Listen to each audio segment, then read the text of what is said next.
SIR নিয়ে সংঘাত তুঙ্গে। মুখ্য নির্বাচন কমিশনারের নিরপেক্ষতা নিয়ে প্রশ্ন তুলে নির্বাচন কমিশনকে নিশানা করলেন মন্ত্রী চন্দ্রিমা ভট্টাচার্য। নির্বাচন কমিশন নিরপেক্ষতা বজায় রাখতে পারছে না, ভোটার তালিকা থেকে ভোটারদের নাম বাদ দিচ্ছে। যারা নির্বাচিত করেছেন তারা অবৈধ হলে নির্বাচিতরা কি করে বৈধ? প্রশ্ন তুললেন চন্দ্রিমা ভট্টাচার্য। নির্বাচন কমিশনার তিনি চিফ যিনি ইলেকশন কমিশনার, মুখ্য নির্বাচন কমিশনার, তিনি কিন্তু তার নিরপেক্ষতা দেখাতে পারছেন না। অর্থাৎ তার যে সংস্থা নিরপেক্ষ ভারতবর্ষের সংবিধান হিসাবে সেটা কিন্তু বজায় থাকছে না, বিভিন্ন ক্ষেত্রে আমরা দেখছি। তাই আপনাদের কাছে আমার আবেদন যে এটা খুব গুরুত্বপূর্ণভাবে দেখবেন।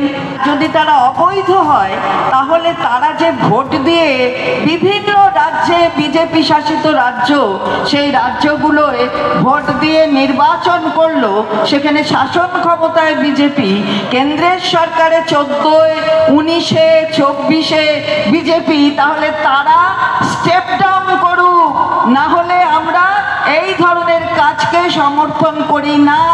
আমরা বলতে চাই যে যদি যারা নির্বাচিত করেছে তারা যদি অবৈধ হয়ে যায় তাহলে তো যে নির্বাচিত হয়েছে সে বৈধ থাকতে পারে না। অভিজিৎ সিংহর পর এবার অরূপ চক্রবর্তী। বিএলওদের সঙ্গে দলীয় কর্মীদের যাওয়ার জন্য নির্দেশ দিয়েছেন অরূপ চক্রবর্তী। তৃণমূলের বুথ লেভেল কর্মীরাও বিএলওদের সঙ্গে যান। যে ভোটার থাকবে না তার ফর্মটা নিয়ে নিজেরাই ফিল আপ করে জমা দিয়ে দিন। সিমলাপালে বিজয় সম্মেলনীর মঞ্চ থেকে আহ্বান অরূপ চক্রবর্তী। বাংলাতে 1 কোটি মানুষের ভোটার লিস্টের নাম যাতে কাটা যায় তার একটা সুচিন্তিত পরিকল্পনা চলছে। যারা বুথের তৃণমূল কর্মীরা আছেন তাদেরকে অনুরোধ করব, তৈরি থাকুন।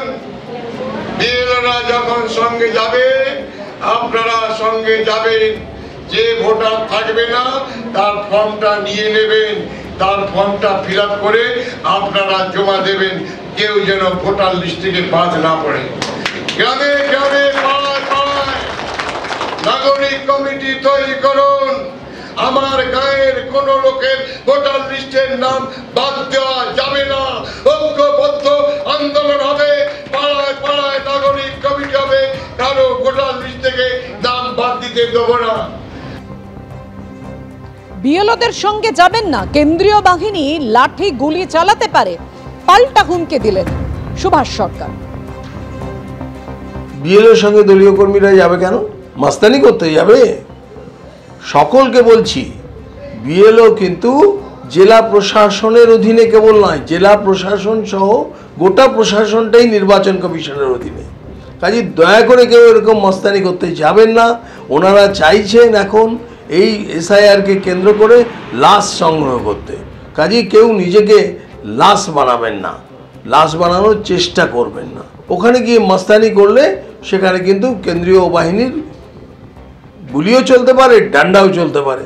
কাজে কোনো রকম মস্তানি একদম ঠিক হবে না। যিনি অনুপস্থিত থাকবেন তিনি নিজে ফিল আপ করবেন। সেখানে অন্য কারো ফিল আপ করার তো কোনো বিষয় নেই। অন্য কেউ ফিল আপ করবেন মানে এটা কোনো মজার কথা নাকি? তার মানে রামের ভোট শ্যাম দেবে, এটাই ওনার নিদান।